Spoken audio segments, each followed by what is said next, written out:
Good morning, Bayelsa, Nigeria. You're tuning to Golding 97.5 FM's current affairs program. Let's talk Nigeria. And of course, this is your morning national conversation platform where we discuss a lot of interesting things. I am Moye Steven. And I am Paul Oblomungbasa. Now, we are welcoming you to a brand new, lovely moment filled with insight, perspective, and the ever vibrant voices of Nigerians determined to shape their tomorrow. Today, we turn our attention to a matter that has stirred a national debate, raised eyebrows across political circles, and sparked conversations, discussions from the living rooms of Lagos, Abuja, Yanagwa, Port Harcourt, everywhere. We're diving into a topic that sits right at an intersection of diplomacy, regional security, constitutional authority, and the long standing question of Nigeria's role in West African stability. Our focus this morning is the Senate's approval of President Bola Ahmed Tinubu's request to deploy Nigerian soldiers, Nigerian troops, to the Republic of Benin for a peace mission. Now, this decision didn't emerge in a vacuum. It follows growing concerns about insecurity, political tensions, particularly, and instability within the West African neighborhood.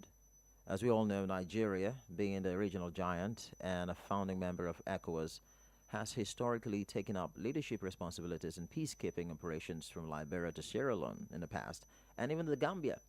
But this time, the public reaction has been very, very mixed.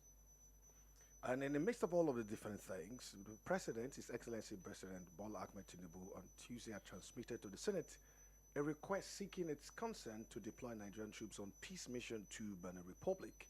And of course, in his communication, the President explained that the deployment is to provide support to in the country as requested by President Patrice Talon. That means the President of Benin Republic had requested for the support following the recent failed coup attempt.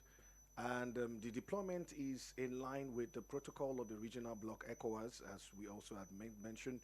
And also, it is in tandem with Section 30, subsection 5 of Nigeria's Constitution, in consultation with Nigeria Defense Council.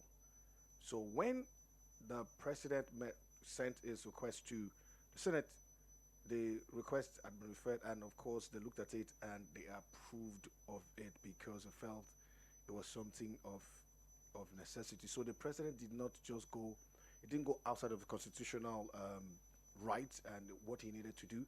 He followed the Constitution, did the right thing. It was based on the request of President Talon that he did this, and it was approved. So this we're going to be looking at extensively this morning. Yes, indeed, we're looking at it extensively. On the one hand, supporters argue that Nigeria has an obligation to help maintain peace in the ECOWAS region, especially with President Tinubu serving as, serving as the president of Nigeria, of course, and a very strong member of the ECOWAS.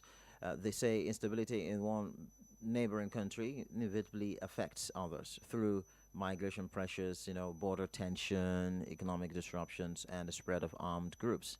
They view the Senate approval as a proactive step to prevent larger conflicts down the line. But on the other hand, critics are raising some tough questions. Are they worth exploring this morning? With Nigeria facing its own significant security challenges, basically, from insurgency in the northeast, banditry in the northwest, secessionist tensions in some quarters, and kidnapping becoming a nationwide concern. Many wonder whether we are stretching our military too thin.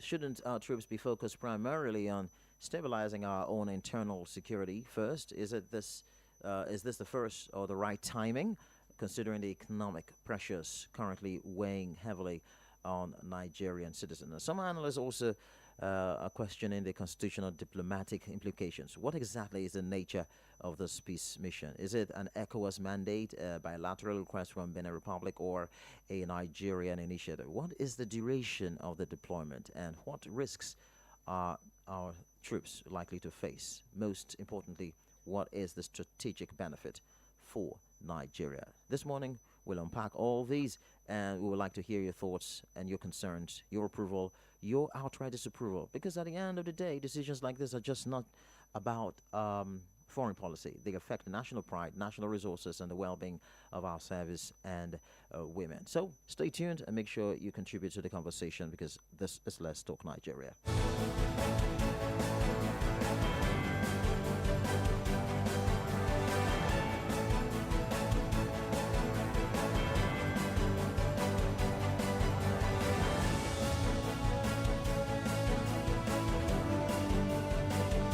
All right, so before we start, there's something we would like you to listen to. You know, senators unanimously, Paul, voted in favor of the deployment. But one man insisted that a matter ought to be debated openly. But the Senate president promptly shut down the suggestion, insisting the Senate had already given its consent. You may want to know who the person is. Well, let's take a listen to this. And you have to figure out who the man is. When we return, we'll talk about it. With the communication of Mr. President, which has been read this morning, that we will discuss the validity and the appropriateness and add value to it. Because the whole essence is for that communication to be debated, for it to enjoy legitimacy. So that everyone in this country will know, and even outside will know. So now what I'm saying is that... Sorry, you are wrong. Sorry? The communication is for the Senate to give consent, for the President to act in line with the Constitution, not to debate. Mr. President. So the communication, if you debate... We are saying the same thing. Can you listen also? No, you have to get... Whether you debate or not, you still come to the question, will the Senate give Mr. President consent as requested? Those in support. And the Senate has done that with unanimity. Mr. President, we are not debating that again. No, you can't. You can't even we debate. We are not debating that again. We have closed that issue. What I'm saying is, and the Senate, all the senators here, that you see. Is concurring with the... I'm coming. All the senators here that gave consent are aware of the content of that letter. They would not have given consent if they were not in agreement with the president's request. So to open it for debate, that is not what we are here for. In a point of order, Senator Shumole. So if there was an indication that there was any dissenting view, I would have opened the issue up for the discussion and debate. But every person was in agreement. We were all in what you call in law, in consensus arising. We were all in agreement. That was why we knew that the president was in order and that he acted in the best interest of not just Benin Republic, but in the best interest of Nigeria first. Benin Republic is too close. And insecurity in Benin Republic will affect Nigeria adversely. So you did, that was the reason why I put the question and there was unanimous consent. In the event of an urgent threat or imminent fear of our national security or threat to our national security, the president, working with the Defense Council, can deploy our troops for limited military operation, as was done in Benin Republic. And that, having done that, the president would have to, within 7 days, seek the consent of the Senate.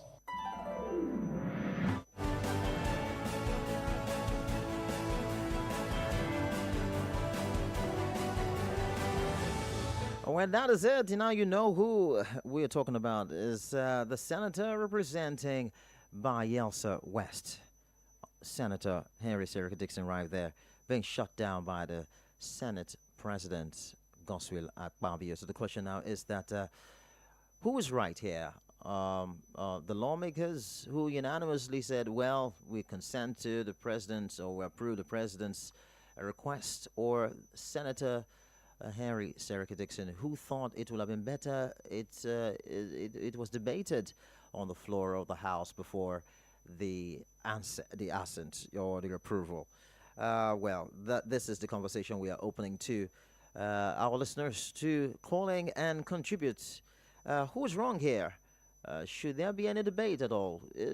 Was Senator Harry Seriki Dixon right in the first place or wrong? And was the Senate just all about approving the request of the president without discussing how it will benefit or why we should intervene in Benin Republic when we have our own security challenges? This is a question, Paul. I don't know. I'm just on National security. Unless there is an image about the coup plot